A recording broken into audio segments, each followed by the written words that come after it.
Public office is a public trust. Ito po ang isa sa binigyang diin ni General Trias City Mayor Jonjon Ferrer sa kanyang ulat sa lungsod. Ngayong taon, may tuturing naman na pinakamalaking nagawa ng pamahalaang lokal ang mga programa sa sektor ng kalusugan, edukasyon, maging ang infrastruktura. Si Creselyn Catarong sa detalye.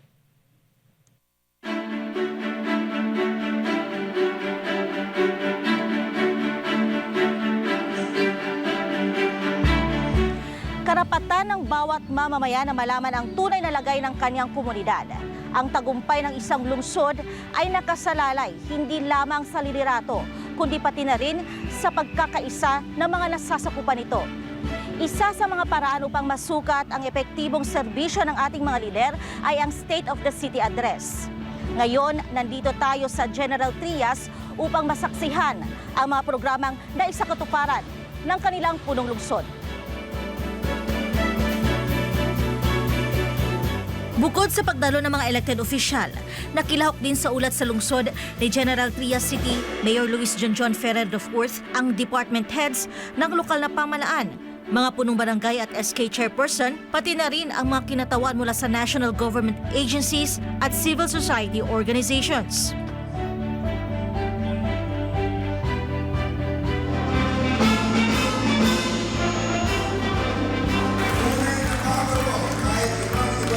Dito, inisa-isa ng alkalde ang mga makabuluhang nagawa ng pamahalaang lungsod sa nakalipas na mahigit 2 taon.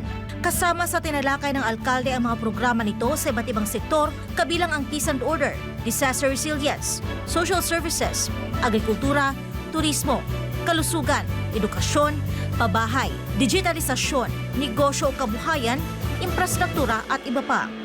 Sa proyektong pang-infrastruktura, sinabi ni Ferrer na noong July 2023, binuksan ang 12-kilometer General Trias Tanza Bypass Road. Noong June 2024 naman, opisyal na inilunsad ng LGU ang 2-kilometer Maple Grove to General Trias Poblacion Road. At ngayong taon din ay nabuksan ang General Trias Dasmariñas Diversion Road. Inilahad din ng alkalde na mula nang naupo ito bilang punong lungsod, nasa ika-100 infrastructure project na ito. Ito ay ang 150 linear meter long drainage system sa Barangay Pasong Camachili 2 na nagkakahalaga ng 5 million pesos. Our goal is to enhance mobility and alleviate traffic congestion by upgrading and expanding road networks, bridges, and public transportation system. Doon naman sa proyektong pangkalusugan, nabanggit ni Ferrer na sa unang taon pa lang nito, mayroong 48.5 million pesos na inilaan para sa upgrading ng health facilities. Bukod sa City Health Complex, ay may naipatayo na rin ang LGU na Super Health Center noong November 2023. Inilunsad ang Alagang Ferrer Alagang Gentry Caravan. Layunin ng inisyatibong ito na ilapit mismo sa mga mamamayan ang serbisyo ng LGU, particular ang medical, dental, civil registration, veterinary, haircut at soup kitchens. As of today, mahigit 5,000 gentrysenyo na po ang naabot ng ating caravan. At patuloy po ito buwan-buwan. Sa edukasyon naman, 304.2 billion ang inilaan noong 2023 para sa pagpapagawa ng karagdagang classrooms, kasama ang pagkukumpuni at rehabilitasyon ng iba-ibang school facilities sa buong lungsod. Nag-install naman ang LGU ng 10 kilowatt solar PV system sa 36 public schools. Namigay din ang lungsod ng mga aklat at musical instruments sa DepEd Division's Office. Namahagi rin ng mahigit 2,000 laptops na nagkakahalaga ng 4.6 million pesos at namigay ng school supplies na natanggap ng higit 87,000 ng mga mag-aaral. Sa Peace and Order, ani Ferrer, namigay ang LGU ng barangay patrol vehicles, SWAT vehicle, BJMP PDL vans at iba pang kagamitan. Nakapaglagay din sila ng 286 units ng 100 to 150 watts solar-powered streetlights. Upang ma-promote ang social order at tiyakin ang kapakanan at proteksyon ng mga nasasakupan, ay ipinagbabawal ng LGU ang anumang uri ng illegal gambling sa syudad, sa bisa ng isang ordinansa. Sa disaster preparedness projects, ibinahagi ni Mayor Ferrer na patuloy silang bumubuo ng comprehensive disaster risk reduction and management plans. Taon-taon na lang ho eh. Parang part ng buhay na namin yung baha eh.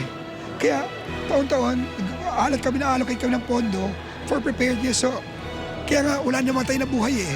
Kasi they're all prepared. Hindi na bigla. Alam na nila. May mga warning system kami, may mga alarm system po kami. Bukod sa mga nabanggit na sektor, ay isa-isa ring inilahad ng alkalde ang epektibo at mahusay na mga programa sa solid waste management maging ang pangangasiwa sa informal settler families. Naisalaysay din ang tungkol sa livelihood at employment, pati ang programang nakatuon sa paggamit ng sustainable economic development. Kaliwat ka ng mga parangal na rin ang natanggap ng pamalaan ng General Trias. Nang matanong naman ang alkalde kung ano ang nais niyang tumatak sa isipan ng bawat Pilipino kapag sinabing pamahalaang gentry, ang kanyang sagot, Sa taas ang pamahalang maaasahan, handang makinig sa kanila. Kasi minsan, may mga programa kami or proyekto na akala namin maganda. Akala namin may impact. Yung pala, hindi na kailangan ng tao. So, kausapin namin, ano ba kailangan natin? Ano kailangan nyo? So, kung based on ano yung kailangan nila, every year gumagawa kami ng budget. So, in-incorporate namin yung kailangan ng tao sa budget namin. kung ano-ano naman ang mga programa ng Gentry na proud ang Gentry sa inyo. Ito ang kanilang sinabi. Bukod pa po doon sa mga school supplies, sa classrooms, teachers, top allowance ng lahat ng teachers, ay ganun din po ang iba't ibang classroom na ngayon ay bubuksan. Lahat po ng mga incentives, binibigay po nila lahat sa amin, sa mga solo parents, sa mga livelihood, lahat po binibigay nila. Wala po kaming masasabi talaga. Napakalaking tulong po para sa amin. Nagpapasalamat po kami kay Mayor, kay Congressman at sa lahat po ng namumuno rito sa Gentry at sila po ay talagang napakasisipag at talagang kami minahal nila pong mabuti. Ako, senior citizen, PWD, kami po ay talagang naglilingkod sa kanila. Marami po ang aming pagpapasalamat sa ating buting mayor dahil anong pa man po kanyang mga programa lagi po kami kasama. At meron po kaming special na natatanggap kapag ka po meron kaming dalawang kapista mga Muslim. Ito yung tinatawag na Eid al-Fitr at saka Eid al-Adha. So hindi po nila kami nakakalimutan. Mayor Jonjon Ferrer, sobra-sobra po pasasalamat namin sa inyong mga PWD. Kasi dahil sa inyo, naging makatuturan ng aming buhay. At nakakatulong kami sa aming kapwa PWD.